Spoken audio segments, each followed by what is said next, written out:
Welcome, everyone. If you're joining us for the first time, welcome back. If you've been participating in the Blacks in Travel and Tourism Collaborative Dollar and Cents webinar series since June.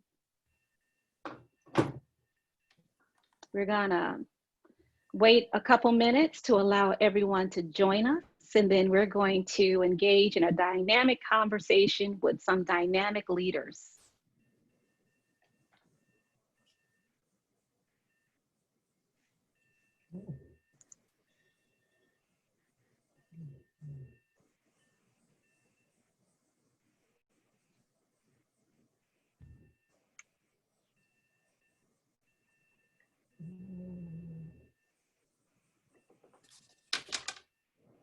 Welcome, everyone, and thank you for joining us. We'll be starting in just a couple minutes.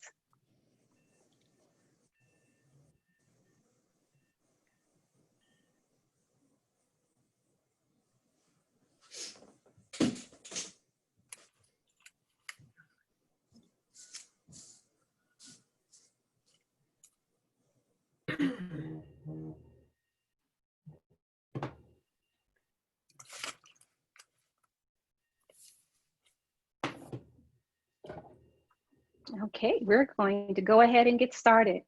So welcome, everyone. Again, welcome if it's your first time joining the National Blacks in Travel and Tourism Collaborative Dollars and Cents webinar series. And welcome back to those of you who have been our avid followers and who have come back month after month to participate in our dynamic conversations as we have been bringing forth diverse faces and voices that represent Blacks in travel and tourism. I am especially excited about today's conversation. I am Stephanie Jones, and I am the founder and CEO for the Cultural Heritage Economic Alliance, and we power the National Blacks in Travel and Tourism Collaborative. We took a month off in August so that we could do some work, because as a result of the webinars, we have been receiving a lot of opportunities to collaborate with DMOs and other folks in the industry.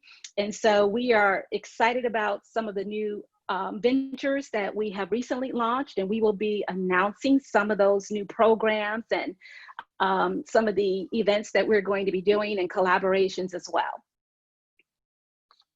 I'd like to say thank you to Visit Lauderdale, who is our presenting sponsor for today's webinar. And the topic of today's webinar is It's Their Turn. Top Black female CEOs discussing changing the game and diversifying the C-suite. So again, this is going to be a dynamic conversation, and we thank you all for joining us again. Right now, what I'd like to do is introduce you to one of our presenting partners, Solomon and Gloria Herbert from Black Meetings and Tourism, who are going to bring you a few remarks. Solomon and Gloria, welcome back. Thank you, Stephanie. It's really a pleasure to be here, and particularly to join with these extraordinary young ladies. The industry, as we all know, is facing some tremendous challenges. The numbers are not intact right now, so we really can't give you updates on how things actually look. Prior to this pandemic, the hospitality, travel, tourism industry probably accounted for 15.8 million jobs in the US. Of those, probably 70% were women in the workforce. But of that level, there probably were only 40% of those who were in managerial positions. And we really don't have clear stats on what it looks like for women of color. So this is a very special and unique opportunity to find out how to widen that circle. And even though these are difficult times, remember that success comes when preparation meets opportunity. So this is our time to prepare, and our opportunities are ahead of us. Wonderful. Solomon? Wanted to add a few words. The topic of this webinar is long overdue. I'm very proud to know each of these incredible young ladies who are industry leaders, and acknowledge them for all of the leadership that they've exhibited, and the contributions they've made to the industry. Fortunately for me, I have learned the value of bringing a woman to the table, because this is my partner here, my business partner, and she is just in no small part responsible for the success of Black meetings in tourism. And she's also my life partner. So I can't go wrong.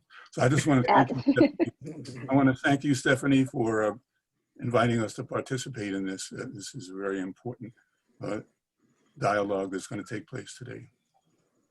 Thank you, Solomon and Gloria. It's been a joy and an honor to work with you both over the past few months. Wonderful. So now it's my pleasure to introduce today's moderator, Ms. Karen Aaron, who has walked in the shoes of the CEOs that you're going to be hearing from today. And we're honored that she is now part of the BTT team as our EVP of Strategic Partnerships. I'm going to turn it over to Karen, and she's going to introduce our panelists, and we're going to have a phenomenal conversation. Also, please feel free to post questions in the Q&A if you have questions of our panelists or comments you want to share. And when we complete the discussion with our CEOs, we will then bring some of those questions forward for our CEOs to answer. So Karen, take it over. Hello, everyone. Good afternoon. Just want to say thank you again to the BTT team and all of the ladies that is on this panel. This is a phenomenal event. And as Stephanie said, and in the title, it is definitely our turn. It is time for us to take our place at the head of the table, and we're doing so by hosting this webinar today. So I'm very excited to be in great company with everyone that's on this panel. So the panel. The top of the top, we couldn't get any better. I have to introduce some of the most phenomenal women in this industry. I'm going to start with Julie Coker. She is the president and CEO of the San Diego Tourism Authority. That's Julie in the center. Also want to introduce Monica Smith. She is the president and CEO of the Southeast Tourism Society. She represents the South region of America. That's Monica over here to the left. And then we have Patricia Washington, president and CEO of Visit Alexandria, right outside of the Washington, D.C. region, a veteran in this industry, a phenomenal sister. Rita McClenny, president and CEO of Virginia Tourism Corporation. This sister here has the entire state of Virginia. So what does that tell us about what we're doing down here? And then finally, the infamous and famous Miss Leslie Whitworth Graves. She is the president and CEO of Prince George's County, also right outside of the DC area. So thank you, ladies, for being on this call. We're going to get right into it because we are going to change minds and change perspectives. So this is for everyone on the panel to respond. Please jump in. When and how did you begin your career in travel and tourism? And when did you decide that the C-suite was your personal destination? I'll jump in. Hi, everyone. So great to be with you all. Thank you, BTT, Stephanie, Karen, Solomon, and Gloria. You're great leaders and inspiration to all of us in the industry. And I'd like to thank Fort Lauderdale for their sponsorship, because we know that money makes a difference in these environments so that we can educate and share and bring us together. So in this time of COVID, it has brought us together on this platform. And I just said earlier today, it is my prayer that after COVID and we have a vaccine and we're all back thriving and soaring in business, that we don't stop this connectivity, that when we're in front of each other in person, that we will say the same things and have the same passion that we are exhibiting over all of these platforms. So with that said, my passion for tourism, I love Virginia. Virginia's for lovers. I've been appointed by 3 governors. And starting out as the film commissioner, I worked with some really amazing filmmakers and projects, and that was my ladder to CEO. I'm a native Virginian, and I love this business because it brings people together to do what they love with the people that they love. So our job in bringing all those products and assets and sites and helping nurture the industry is just super important. We are an important part of the economic engine of Virginia.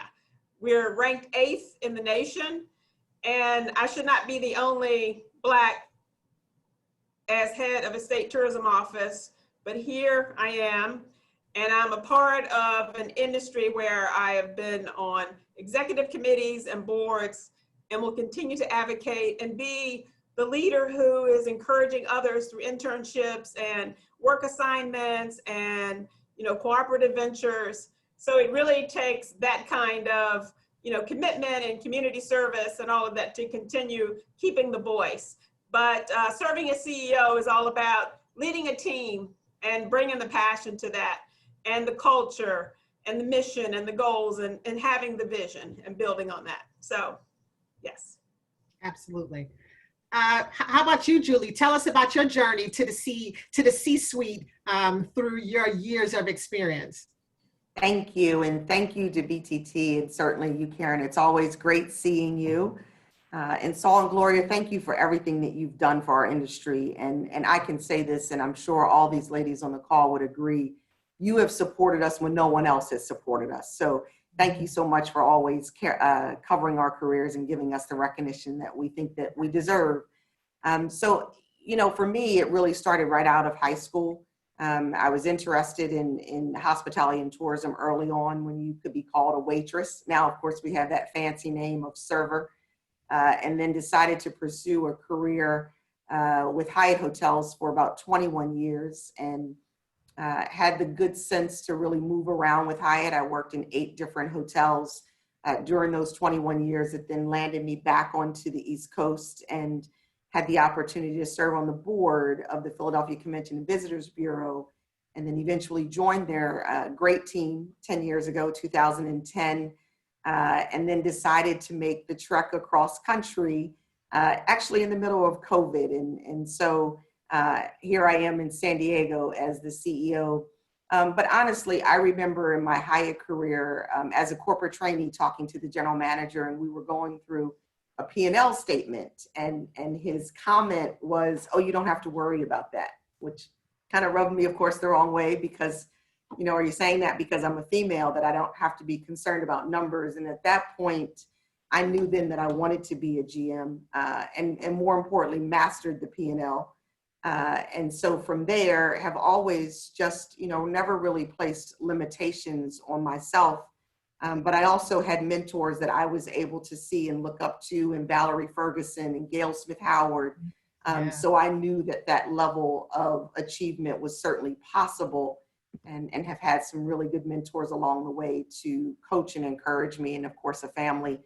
And I come from a stock where my mom is like, if I called her today and said I wanted to be an astronaut, she would be like, absolutely, you can do it. So for me, it's been a matter of surrounding myself with a good team, and also those that believe in my skills and have helped me along the way. So C-suite was always an opportunity. Yeah. I'm going to quickly jump over to Leslie and then Monica, because Leslie, you've kind of was in the industry, left the industry, and now you came back. So how's your journey been over the last few years? And tell us about, you know, how you got, you know, up here and experienced Prince George's County. Absolutely. You know, it's interesting listening to Julie. I started my career in politics, actually. I had an opportunity. I'm actually originally from California, the other end, the top side of California in Sacramento. And as Julie knows, very different than the Southern, but all a beautiful state. And at the end of, and so when I had an opportunity to get an appointment by the governor, it allowed me to begin to engage in community work, and sending a message to Californians and others around the country how magnificent California was, from the perspective of some of the educational opportunity it was providing and some other social service space. But what I realized was I was talking about the wonderful community I was living in, right? And so ultimately that opportunity gave me an opportunity to come to Washington, D.C. When I did that, I began to do community work for Mayor Williams many years ago. For those of you who are in the region, you will remember he was the mayor who wanted to change the image of the city. That was part of his messaging.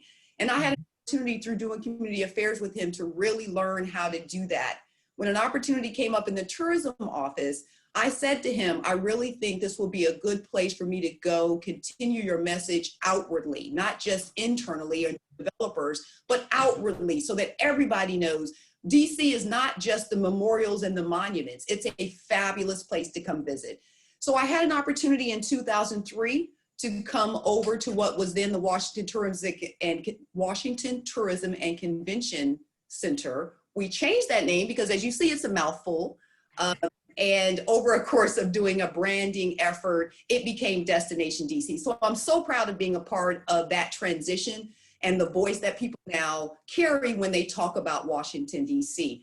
As I transitioned out of that, I had an opportunity to come next door, right next door to Prince George's County. And the county executive has asked me to step in her new tenure. She just came on about 1.5 years ago, and asked me to see if we can turn a corner here in the county and do something similar. So I'm excited. I will say that, you know, I have the blessing, the wonderful day-to-day opportunity of being in the DMV, which by its very nature is diverse. I also live in a county that's 63% people of color, Black in specifically, and 16 Hispanic. So we really have a wonderful opportunity. The C-suite for me was something I knew a long time ago. I made that decision at 21 when I got an appointment by the governor. I knew then that I was positioned and would be positioned, if I kept putting my head down to do the work, to one day have the ability to make change and influence change. And so I am so honored to be sitting amongst this group of women. And I appreciate the opportunity, Karen. Thank you. Yes, yes. Monica or Patricia, definitely jump in. Right. Well, good morning. Well, good afternoon, everyone. And Stephanie and Karen, thank you again for inviting me to participate. And I will share with you all that I started out working in the hospitality and tourism industry when I was 14. So I was on the other side of Julie. I was bussing the tables. But eventually went on to get my undergraduate degree in hotel administration. And during my senior year in college, I had an opportunity to win a travel scholarship to the Coalition of Black Meeting Planners meeting, and had a chance to really meet some of the current leaders at a very young age, and also Saul and Gloria at that time as well. And so by the time I was graduating from college, I knew that I wanted to be in the C-suite. At that time, I thought I wanted to be a hotel controller, and actually had my first job out of college with Marriott International, and eventually moved on to sales positions in hotels and in convention centers. And then really, when I had a chance to go to work for the Cleveland CVB, I knew that that was really my path, that the destination sales and marketing was the path that I really wanted for my career. But it wasn't until around 2005 when we relocated from Cleveland, Ohio to Southern California for my husband to pursue his career passion. I had an opportunity to work for what is now Visit Newport Beach. And it was there in 2005 that I realized that I really felt like I was equipped and capable to lead a DMO. And so I actually ended up being promoted from a corporate sales manager to a deputy director, and we changed the titles, and I became the vice president of sales. But I knew then that I wasn't that far from the path of leading an organization. And I had experience leading student-run organizations, the National Society of Minorities in Hospitality, during my undergraduate years in college. But I knew then that it was just a matter of having a plan and working my plan to get to this point. Wonderful, wonderful. And finally, Patricia. I'd love to jump in. Thank you so much, Karen, for moderating. Thank you, Stephanie, for inviting me to be part of this phenomenal panel with these phenomenal women. I really appreciate the opportunity. I think my route into this industry was through my passion for arts and culture. It's really how I sort of got started in this business. I have a law degree from Howard University, but I ended up following my heart back to arts and culture. So I headed up an arts organization in Philly after leaving law, and then I got recruited by a private foundation to do arts and culture grant making, which gave me a totally new perspective on the city of Philadelphia. And so from there, I went and ran the grant program for Greater Philadelphia Tourism Marketing Corporation, which when it was first created, it had a grant program that was funded by Pew Charitable Trust at the time. And so that evolved into my creating a niche for myself around cultural and heritage tourism. That was really my niche. And the field of cultural heritage tourism was really evolving and growing. So I networked with colleagues in similar positions from across the country. We created the Cultural Tourism Alliance. We got together, we had conferences and meetings. And so, and that, that passion for arts and culture just took me to a number of initiatives that I led in Philadelphia with the museums, with the roots and the music and hip hop and Black cultural community, with neighborhood tourism initiatives. So all of that, I just wanted to continue to follow that passion as far as it could go. And that kind of led to this position in Alexandria, Virginia, which had a really strong cultural community, had a strong history, had great independent businesses, shops, and restaurants. And it was a really good fit for my cultural and heritage tourism passion and background.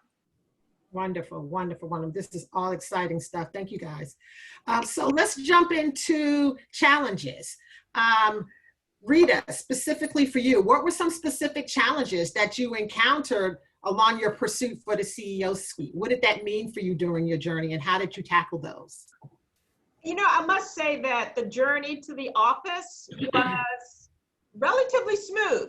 As film commissioner coming in, the woman who was the CEO for Virginia Tourism, she returned to her home state.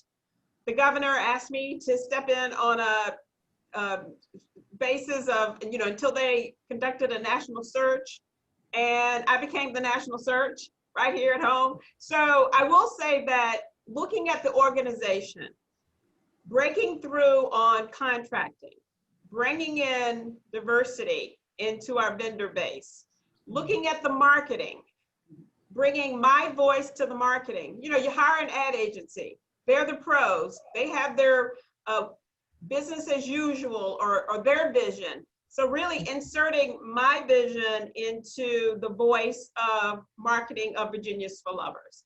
And it wasn't a challenge, it was just the confidence to come in and say, this is what we need to do, and this is what I'd like to see in our marketing. So we're paying a beautiful, price for the creativity, but also it needed the heart and soul and emotion, and to see a diversity of people in the images that we are producing to invite people to come to Virginia. Looking at growing the business in Virginia, because tourism and travel changes communities. Patricia talked about Alexandria, that happens all over the US and the world. When people come in and experience culture and heritage and arts and, just all of it, it changes the person who is experiencing it. It changes the place where it's happening. And also, whenever we travel, we take that home with us. And we are expanding our hearts and doing things that we love with the people that we love. And then, looking at our board of directors, bringing in diversity to our tourism advisory board. So that was a challenge, but also one that has been met in working with our Secretary of the Commonwealth, working with the governor's office. So really it's about being authentic, using your voice, speaking directly, problem solving, showing a path of how to achieve a certain goal. I would say probably if I had to speak of a challenge, and one that I have not frankly overcome yet, is the lack of equity in pay. I know for a fact that the men make more than I do who are in similar roles.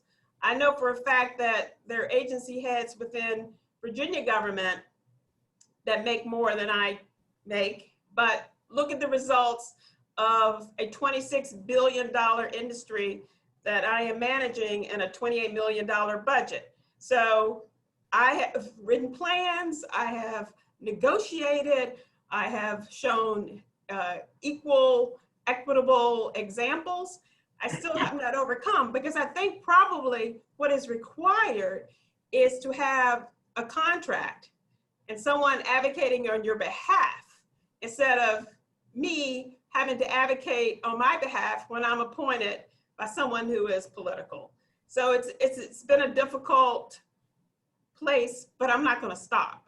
I'm going to keep proving and asking. I made incremental progress, and it's not always easy to talk about money, but it is one of those spaces that we know that, excuse me, women make 67 cents on the dollar compared to men, particularly white men. Yes. I'm assuming that all of us can relate to that. Patricia, talk about some of your challenges and some of the things that you've experienced since being down in Alexandria. Well, I mean, one of the challenges that I've had in my career as I was moving up is being pigeonholed. You know, there's, you know, I was pigeonholed as being the multicultural person at first, and my interest in my skills and breadth of contribution was much bigger than that. So I had, you know, I kind of ran into that glass ceiling of not given that opportunity, with some folks wanting to pigeonhole me in a certain role. Mm-hmm. Since I've been in Virginia, I think the biggest challenge was how do you execute your vision? When I came, my board chair, I was like, oh my God, you know, we had no diversity among our staff, very little diversity on our board. And he was like, that's your job. But I had a mandate for change. So I think that's very, very important. When I came into my new job, I had the support of my board, and I was charged in the role of change agent.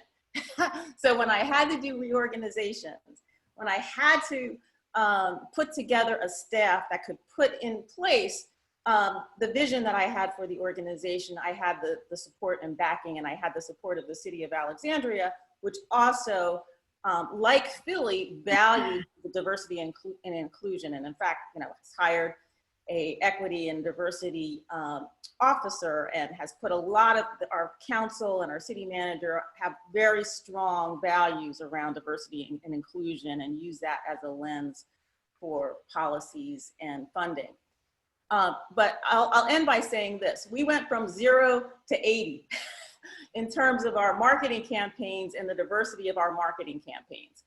Now, 80% of Visit Alexandria's most run streaming videos include African Americans as the lead.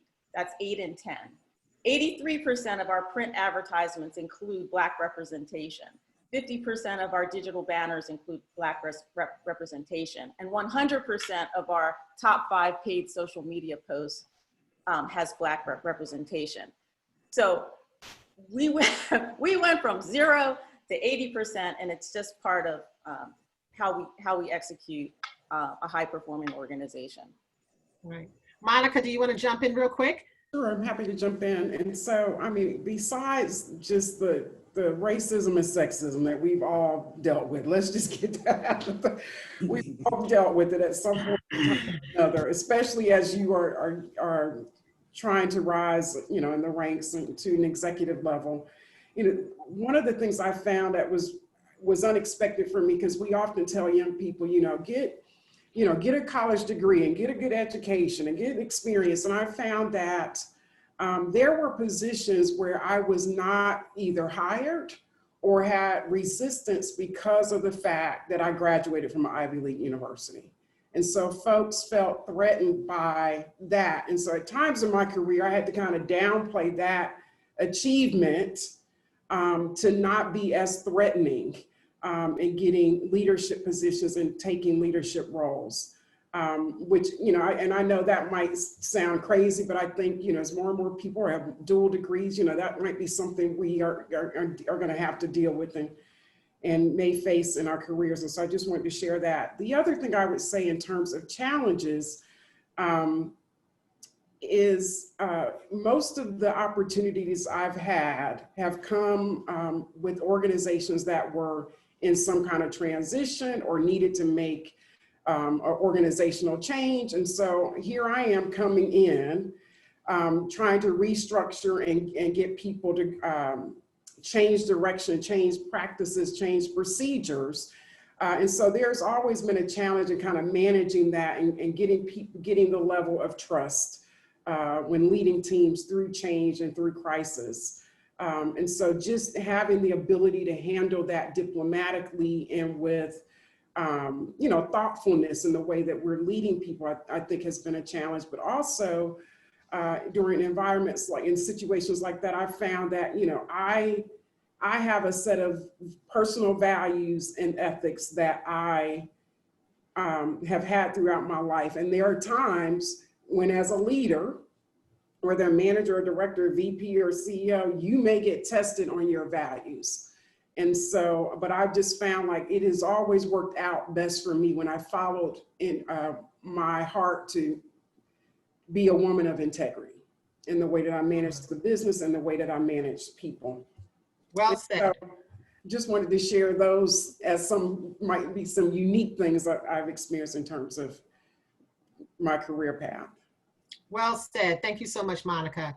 So I'll jump over to the next question. So as women, we wear several hats: a wife, partner, mom, and even CEO. And we still manage to get things done because we're just super women. How have you managed work-life balance in your life? How does that play into the sanity of your work life and your family in the office and your family at home? I'm going to jump on and let Rita take this one. She is the mama of all of us, but tell us how this worked for you and how you balance that space. Oh, thanks, Karen. That's a great question. So Michelle Obama in her book talks about her relationship with the President Obama. And she said she was a box checker. She said, but Barack was a swerver. And he was here and there and everywhere, but still making it happen. So I'm a swerver and I'm really flexible. So I never put myself in a box. I always have an exit strategy or look at for all the multiple things that are happening at any given time. I have a schedule, but also incorporated in my mind the flexibility that is required on a daily basis to execute at any given time with the number of people or family or whatever may be happening in front of me. In the morning, I start out with quiet time, I exercise, it's the me time, I pray, I ask for guidance when I need it, and I always take the high road. And on anything, I keep it moving, I do not dwell. And laughter and kindness can solve so many issues. And saying I'm sorry or saying, how can I make this better for you? Just working and looking at all sides. And I keep my goals crystal clear. And I stay focused on the objectives and the tactics. I don't ever sweat the small things. Wonderful. Julie, do you want to jump in and answer that one real quick? How does the balance work for you out on the West Coast? Sure. So the first thing I would say is in regards to the positions that we all hold, for example, here in San Diego, we were fortunate enough in 2019 to invite over 35 million visitors here. There's over 200,000 jobs that quite honestly rely on the work that we do. So to be naive to say that there isn't a huge responsibility, which is going to call for sleepless nights, would just be, frugal. So I'll first start out there. You're leaders for a reason. So to say that you're not going to miss a family function, a wedding, something, another, a friend's, cocktail party, it's going to happen. It is what it is. We're in an industry that's open, 24 hours a day. What I will say, what I've found and certainly have tried to incorporate here into San Diego is that you have very talented people around you. And so you also have to make sure that you're delegating and that you're allowing people to grow and mature in their areas. And when you're able to do that, that then can free you up to do other things. So sometimes I've learned that the hard way, but I would like to say that I'm doing a much better job, but I can't do everything. And if I do everything, I'm doing a disservice to those that are trying to grow in the organization. And I guess the last thing I would say in terms of work-life balance is it is something that you have to define for yourself. For me, it may mean of a long weekend here or there, and that gets me revitalized and I can come back into the fight. For others, it might mean a 2-week retreat that they just need to shut down. It may mean putting your phone away or not answering emails for a period of time, but everyone has to kind of define that for themselves. And then lastly, for me, family is everything. Family is first. This job is great and this career is fantastic, but for me, what really helps me get through is family. And as long as I keep that as the priority, family and friends, then I can certainly achieve other things. But yeah, it gets harder and harder as you go up that ladder to create that work-life balance. But, you know, just keep it in the forefront of your mind. But more importantly, especially as women, others are watching how we're doing it or not doing it. And that then gives them their cues as to what they should do. So we just have to be mindful of that as leaders, that folks are watching us and using us as an example. Great. Monica. So Karen, you know I'm married with 3 children, 24, 19, and 11. And so I am one of the other millions of parents that are trying to manage work full time and help my 6th grader manage virtual school. So I said, that's my second job is teaching. You know, but I really feel I learned a long time ago that there isn't a balance. There are times where I have to be more dedicated to what is, you know, the priority at work and rely on my husband and my kids to kind of hold things down at home. And there are times where I have to shift and make home a priority and maybe cut back on the amount of time I'm spending on work. And so I've just learned to really take cues when I think I'm doing a good job and I know my level of stress is kind of up. I learned to take cues from my husband who's saying, woman, you're doing too much. I learned to take cues from the kids. I learned even to take cues from my team who just, you know, last week said, you need a vacation. You really haven't had a vacation since the pandemic started. And so to just listen to the people around me that care and that will let me know and give me indications that I'm out of balance. But I do believe that we've got to have people around us that we can trust to have our back when we need to step back. And I'm blessed to have a great team. I'm blessed to have a great family. And I think as leaders, we've got to develop those, you know, the folks that work with us and show them that we have the confidence in their ability to manage what they need to manage when we need to step back or take time with family. And I'm just going to just jump in and maybe let Leslie and Patricia just expand on that before we move to the next question, because as Monica said, trust is a big part of how we have this balance in your life. So do you ladies want to jump in before we move on? You know, this is Leslie. I'll say real quick, I agree with everything each of those ladies said. And the one thing that really jumped out at me just now is the delegation part. I'm actually a single mom. And I find that my team wants to be helpful. They want to do the work. They want to make sure that the county is represented well and the DMO has done its job well. So I have also learned, Monica, to delegate, to be okay and to trust that if this person has this responsibility, it will get done and it will get done well. So that's what I would, that's what I would contribute. I think the ladies have said it very well. I just wanted to add that it also translates into organizational culture. I think one thing as women executives that we bring to the table, I think my team has appreciated and understanding empathic leadership, a leadership that listens to our employees. We have a quality of life team that talks about what kinds of policies can we implement to make our lives less stressful and better. And that's become even more important as we're living through the pandemic.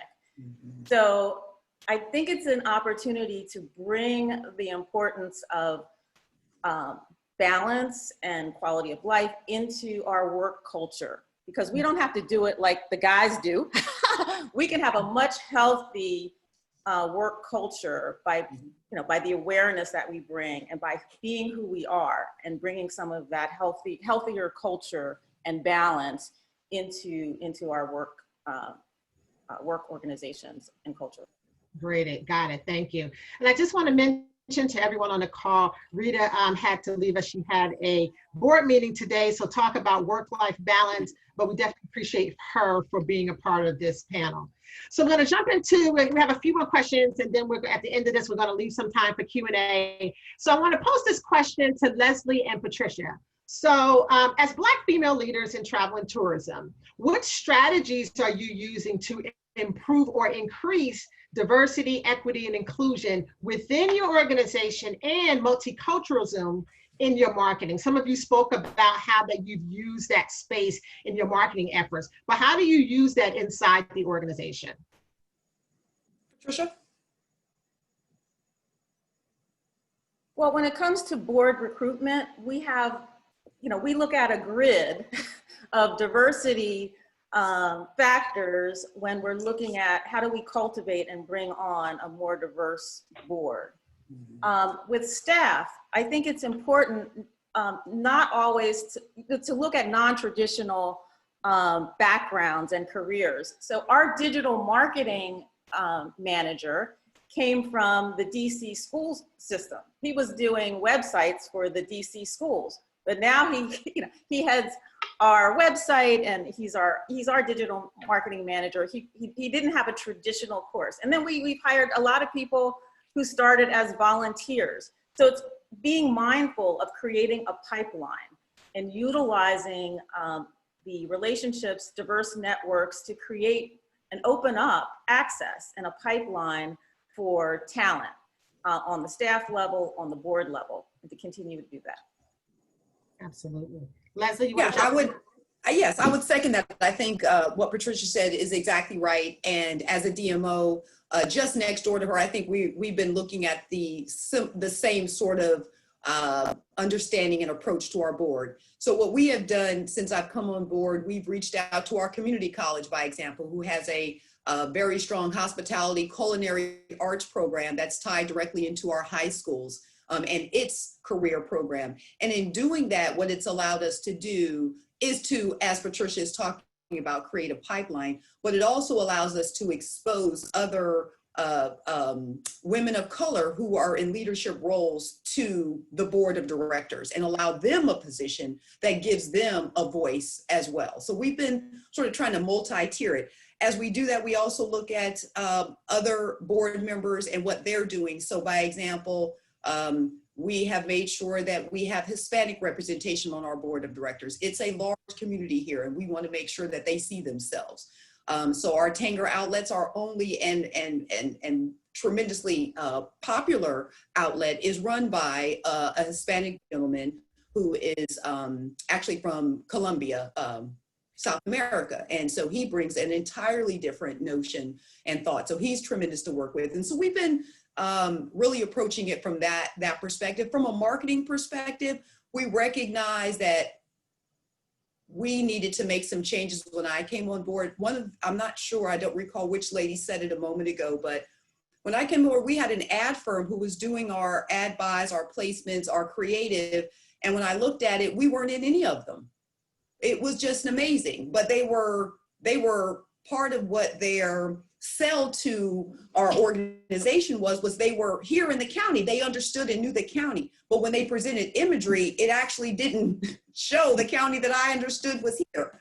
So those kinds of challenges have been interesting, but it also allowed us an opportunity to go back and really understand what it is what story are we trying to tell? You know, who is a part of the story that we're trying to tell? Because really everybody's a part of the story. But when you're trying to tell it in ads, you need to represent what you're trying to represent. So we've spent a lot of time, we're actually with the firm right now. We've got new photography being created because this is important for us to do so. So it is a very active effort for us right now. Beautiful, beautiful. If I can just add, the thing that I would add to that too is, you're absolutely right, Leslie. The ads have to be representative of the customer that you're trying to go after. And they also need to be representative of the community that you serve. Absolutely. So to have advertising and photos that don't depict the community that you're serving is doing a disservice. And then the other thing I would just add about boards is, one, I firmly believe it has to be a priority of your chair and it needs to be a priority of your president, but you also have to be very intentional about bringing on talent onto your board. It has to be an intentional effort. And the other thing I would say is what gets measured gets done. So if there aren't some metrics behind what you're trying to achieve, whether that's 10% African Americans or 10% Latino or 5% women, then you're not going to achieve it. You've got to have metrics that then you can show how you move the needle. And I have to be honest with you, in this case, in this day and age, effort is not the answer. It's not just, well, we tried. You can find qualified people of color to be on your board. You just have to be intentional about it. Absolutely, absolutely. So we'll jump over, I want to make sure that we're conscious of time. I'm going to jump over to the next question. I'm going to start with you, Julie. What, if any, opportunities through your DMO organizations do you provide mentorship and leadership developments to Blacks in and outside of the organization? What does that look for you like? Absolutely. So as you know, I've only been in San Diego for the last 4 months, but I know that there was a program that was created and it was more for internal, and it was really to educate the staff more in diversity, inclusion, and equity. And so they had a series of speakers and they worked with outside organizations to come in and do training with the staff, whether it was LGBTQ. Actually, I just met with Fernando from Pride on Friday, and we're going to continue that training. They also worked with the National Urban League and NAACP, and there's a very strong African-American chamber here that we'll continue to partner with. And so their approach was to start training from within and then begin to offer that training to our members, which I firmly believe. My experience in Philadelphia, certainly as you all know, the city is 50% minority, and they've had a strong over 35 plus years multicultural Congress that is run by Greg DeShields at the Bureau, and also the chair of that is a great friend of mine, Richard Snow. And so that has always been a part of, and Patricia certainly knows this when she was at Visit Philadelphia, it has always been a fabric of that community. And it has always been talked about in terms of its return on investment. So when they began the Multicultural Affairs Congress, which is now PHL Diversity, it was specifically to attract African-American meetings to Philadelphia. So it had a goal, it had a mission, and now it has certainly evolved to multicultural groups and conventions. And Richard and Greg do an outstanding job representing Philadelphia. So there's a number of programs that I'm looking to bring here to San Diego to really talk about and celebrate the diversity, inclusion, and equity that is here in the city, because it really is a priority. I'm a firm believer in mentorship programs. Someone in the Q&A asked about mentors. I'll tell you flat out, Gail Smith-Howard is ruler to me. She is GM within Hyatt, and she has just been a great mentor and has always said that you have to pay it forward. So I'm a firm believer in bringing young folks into the organization and certainly spending time with them as much as I can to get the excitement about our industry, but then also to show them the possibilities of growth within travel and tourism. Right. And Leslie, do you want to follow up about mentorship in and outside of your organization? Absolutely. One of the things that has just always been a personal passion for me and a strong belief is that, my job is to bring up the next sister and make sure she's capable and prepared to stand in the shoes that we are now standing in now. And if not for a woman who did that for me when I worked in the governor's office, I'm not so sure I'd be on the screen with you all today. And so I've always taken that to heart. In every position I've ever been given where I have the ability, I bring them on. So in my office right now, the first thing we did was we brought on 2 young sisters, runs out of Bowie State. Bowie is the first HBCU in the state of Maryland. We're very proud of it. It's right here in our county. She started off as a summer intern, and she is now an employee and works very hard with us every day on our marketing efforts. We brought in a young sister from Norfolk and had her do her summers with us, and she comes back and goes back to school and comes back. And I have sort of a history of doing this with young folks, because I think it's really important, regardless of what they think their path is supposed to be, that they recognize that they should be exposed to many different opportunities because you just don't know until you know, right? We've all lived long enough to understand that what you thought you might have wanted to do, Patricia, who went to school at Howard, decided that her calling was really in art, and that's okay, right? But there was some exposures along the way that got you to see art was something you liked. And I think it's incumbent upon us to open those doors, kick those doors open, and let them see what's behind it. If they choose it, they choose it. If they don't, they can't say they didn't know. So I take it very seriously. The other thing from a more formal perspective is when I came on board, I reached out to the school system and I said, I need to be on your board for the hospitality program. I've got to be, the DMO's got to have a voice in it. I asked the MGM, can you come on and work with us? Because the MGM has a pipeline and a program. It is our biggest asset here in the county, by the way. There's an image of it behind me. That they have programs where they literally work with the high schools around them to train them to become employees in our industry. Those kinds of things are important to me. So I want that person on my board, right? Because it's all connected. So I can sort of go on and on with a lot of examples. You see, this is one of those things that I will get passionate about because, you know, if we're not on the earth for anything, we're on the earth to bring up the next one. And I think that we have all sort of had somewhere along the line a hand reach down to us while we worked hard that helped us get to where we are. So I'll leave it at that.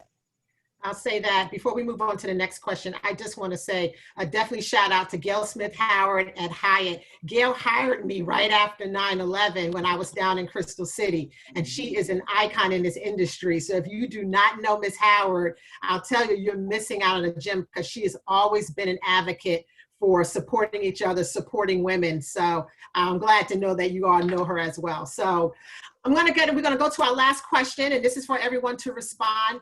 And just, you know, briefly, give us one piece of advice or suggestion that you can offer to anybody on this panel that want to walk in your shoes in the future. What specific steps should Blacks in Travel and Tourism take to reach the C-suite? What can you share that will get the next Julie, the next Patricia, Leslie, and Monica in that space so that we can call you our mentee and our mentor, and we can get to move this industry forward with strong, dynamic women? I'll start with that, Karen. What I would say, the one thing I would say, and I already talked about, map out your plan and your path and write it down, because that's what's going to keep you motivated, that vision. But this is a relationship industry. And I learned on my path that the majority of CEOs I was interacting with were white men. And that in order for me to know that I was doing everything that I needed to do to prepare myself for leadership, I realized I needed to get a white male mentor. And I needed to have male CEOs that would be mentors for me, that I could just, you know, share with them my thoughts, get recommendations,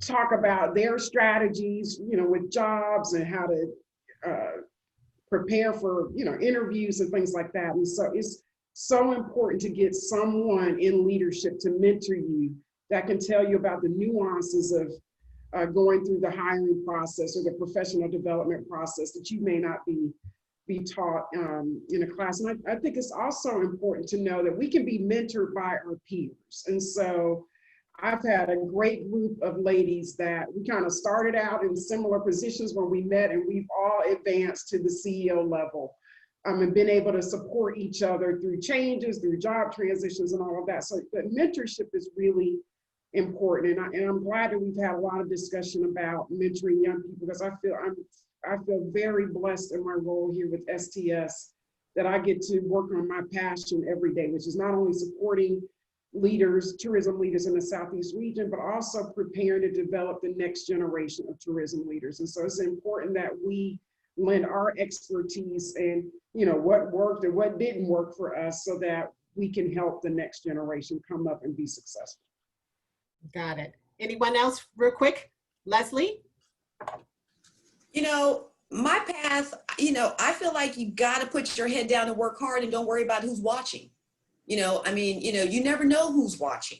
I've had some opportunities come my way. I didn't even know that folks were watching. And so I say, you know, everything Monica said, put your head down, do the work, do it because it makes you happy when you wake up in the morning. No one, you want to find that thing within the travel and tourism industry. If this is your passion, what makes you get excited about it every day?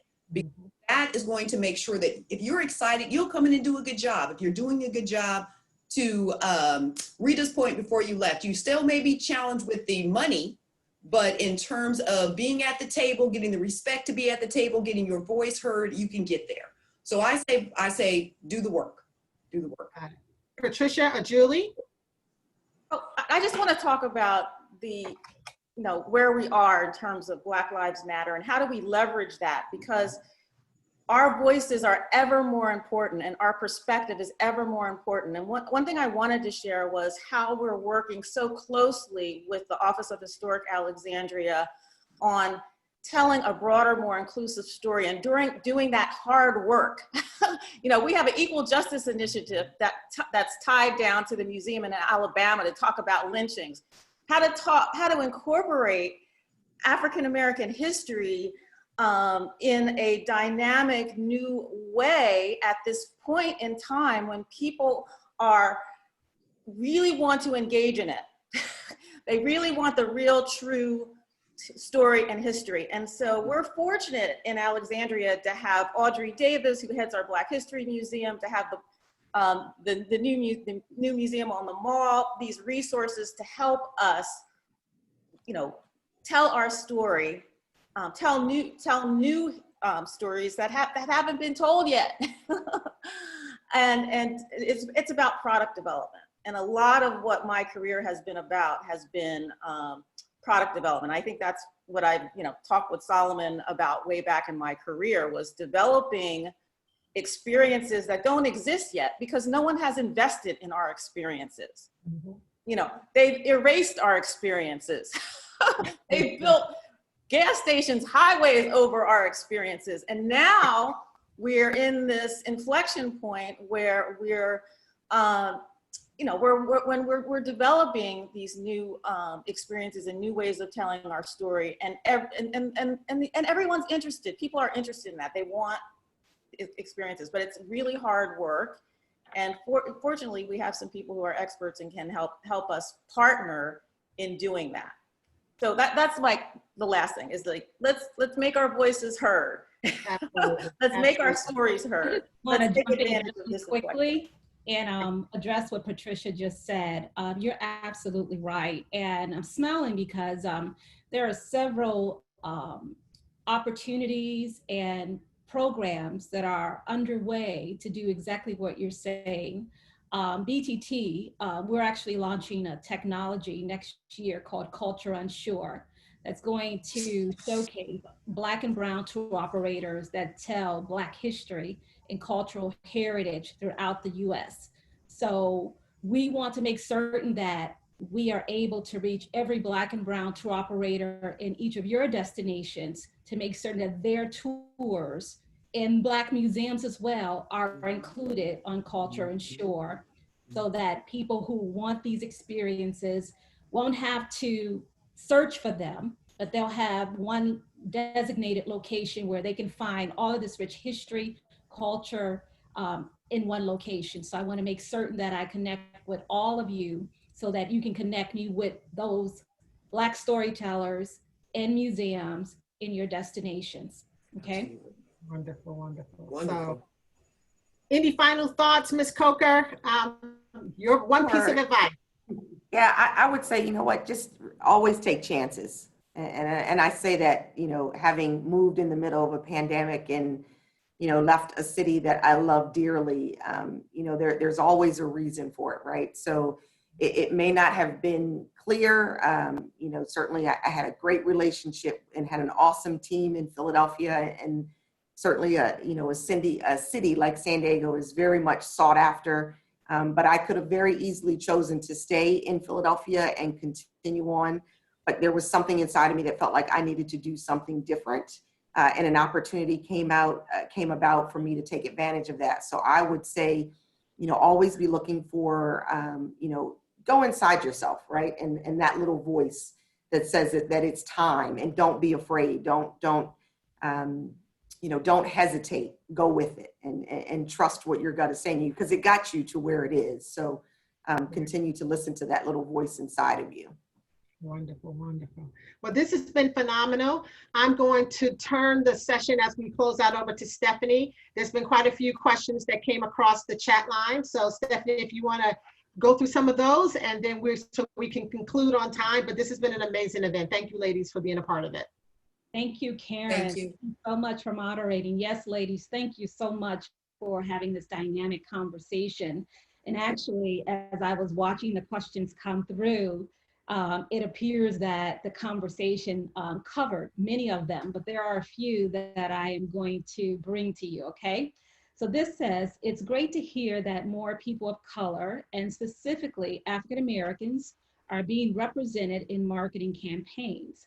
Are your organizations working with minority-owned agencies that can stay on message, as well as boosting those agencies in the travel industry? Now, before you answer, this is a very interesting question, because as I have been meeting with Karen and I have been meeting with quite a few DMOs over the past few months, and most recently, DMOs that are telling me that they're now putting out RFPs for marketing agencies, but their concern is that they can't find Black marketing agencies that work within the tourism industry. And so are any of your organizations working with Black-owned marketing agencies? And what are your thoughts about the lack of Black marketing agencies that are represented specifically in this industry? Anyone? So I'll go and say, at the present time, we are not working with a minority-owned agency. However, it is definitely a part of the conversation, and it has always been a part of the scope of work that we look for them to provide for us. And we've even doubled down on those efforts, recently. So I don't know San Diego well enough yet to say that there is a minority agency that is, that we can partner with. And certainly if there is, we certainly want to, but it is definitely not just a part of the RFP process and on pieces of paper, but it is part of the dialogue that we have with the agency in regards to photos and copy and text that we use in our ads. So it's definitely a priority for us. But at this point, we're not working specifically with a minority agency. So when we started, I just wanted, just for a second, when we started, we were working with a larger agency, but we've uncoupled our agency approach, and we're working with a lot of smaller agencies, including a Filipino company company that we're working with, and we're about to hire a Black-owned company for our Black Travel and Tourism Initiative, and a major shoot that we're going to be doing this spring. So yeah, we are looking for talent. We work with a lot of freelancers and a lot of small companies. So if you are one of those, please reach out to us. We'd love to hear from you. Absolutely. And Stephanie, I was going to share the same thing. Within our organization, we have over 470 DMOs, lodging properties, attractions, what have you, that make up our membership. So I have not personally had an opportunity to work directly with a Black-owned agency, but I definitely would be interested in having conversations about them in my role with STS. Wonderful. So hopefully if you're on listening and you are a marketing agency, and I know that there are some, that you will reach out to these ladies, or if you ladies don't mind them reaching out to me, and I'll definitely share the contact information with you. Right. Wonderful, thank you. Now, Patricia, earlier you talked about pigeonholing. So here's a question. Pigeonholing can be a common problem in many organizations. What's the best way to address management's failure to recognize real potential and talent? It's a delicate situation. Yes, it is a delicate situation. I think I would do what Julie suggested, is looking for, additional opportunities. If you're in a position where you're undervalued, or you feel like you're pigeonholed, or you've reached a ceiling on how far you can go, then you have to look at either another job or in another city, or, you have to take that risk and be open to that, and not stay in a frustrating situation where your talents are not being recognized and adequately. And The other thing I would suggest to that too is oftentimes don't overlook the opportunity for you and your organization to shine in terms of volunteering for something. So if there's a, I don't know, maybe human resources has a fun run that they're trying to put together and you want to be noticed by someone more than just your department head because you feel as though you are being pigeonholed.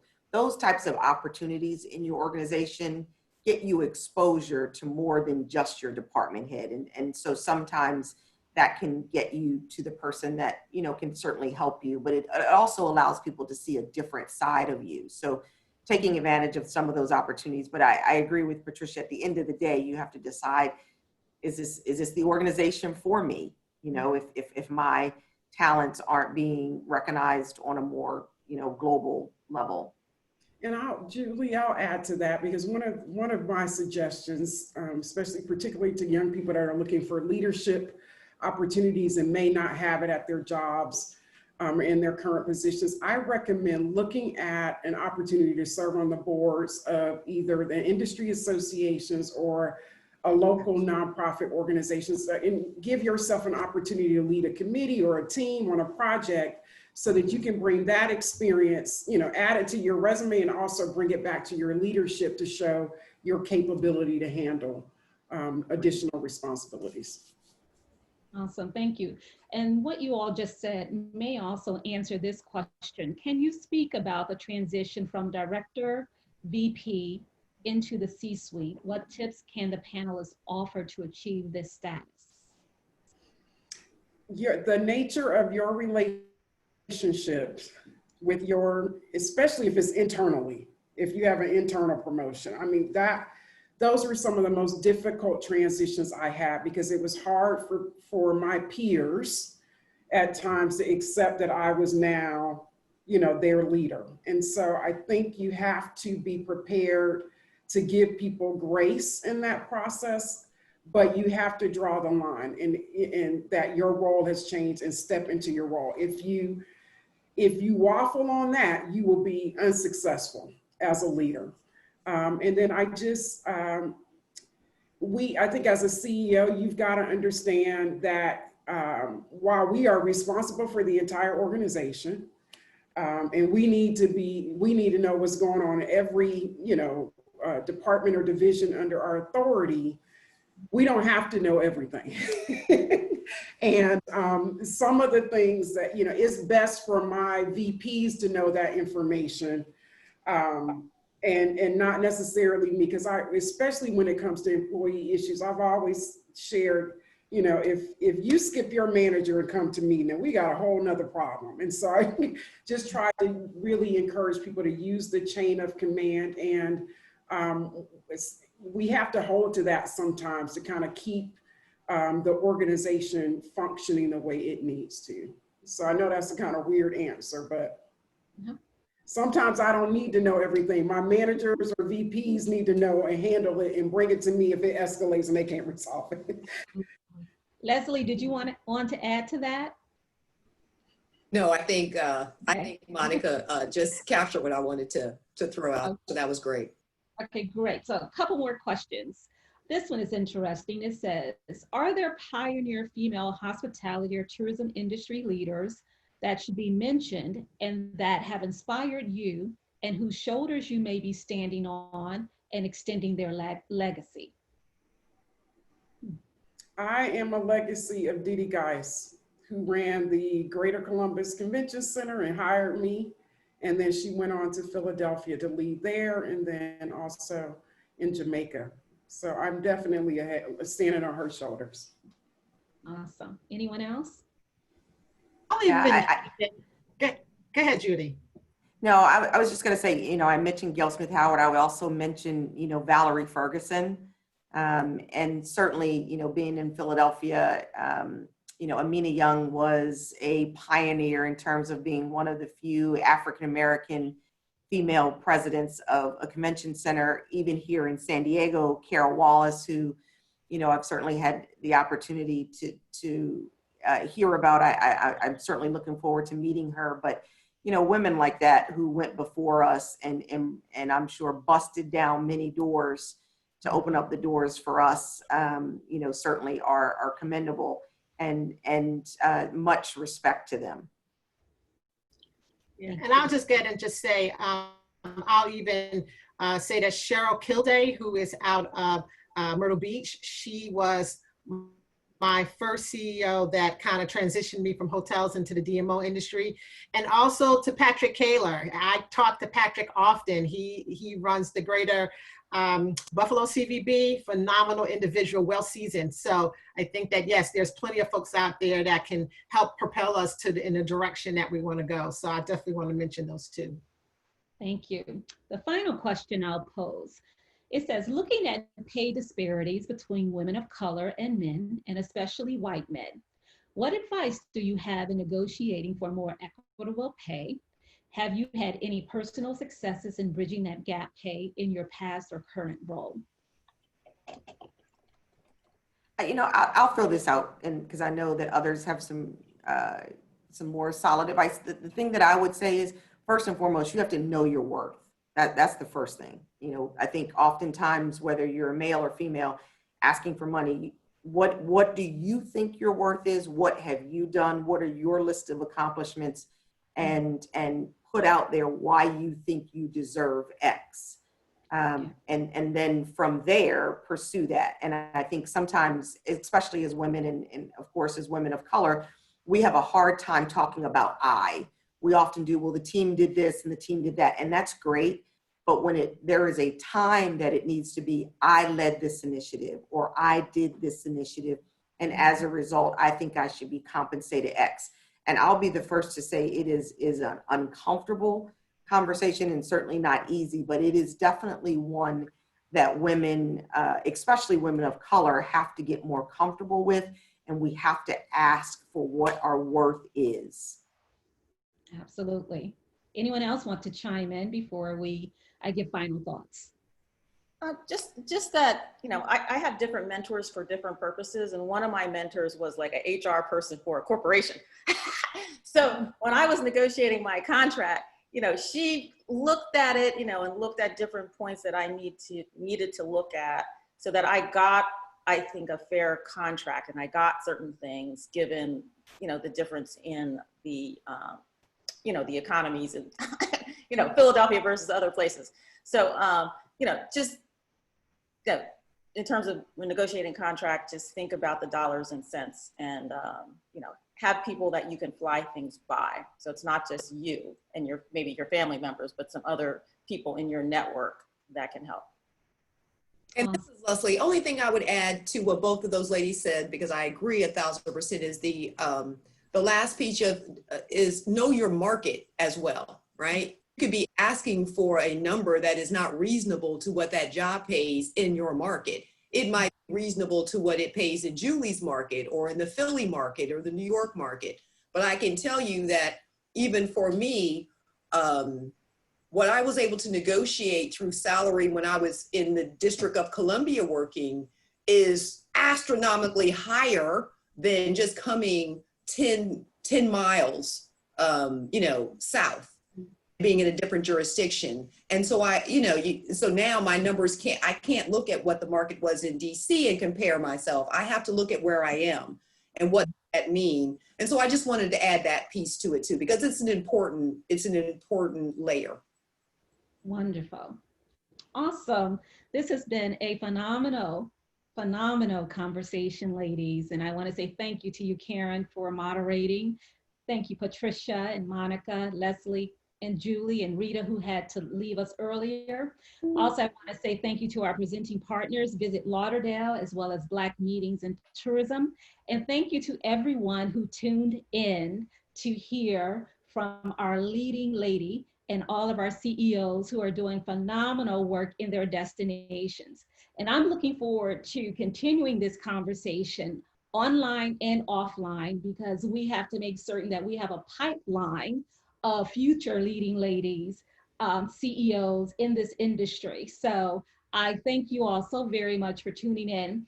I invite you to join us again next Thursday, September 24th as we are presenting a webinar on cultural heritage tourism and bringing some of the top global cultural heritage tourism thought leaders together to talk about how cultural heritage tourism is an economic driver for fueling governments, destinations, and businesses. So please visit our website or go to chiaglobal.com to register. We will send out another email to remind you, and we look forward to having you in this conversation and our next conversations as well. So again, I want to say thank you all so very much for tuning in, and thank you to our wonderful moderator and panelists. Be safe and God bless everyone. Thank you. Thank you. Thank you. Thanks Bye. so much. Thanks, everyone.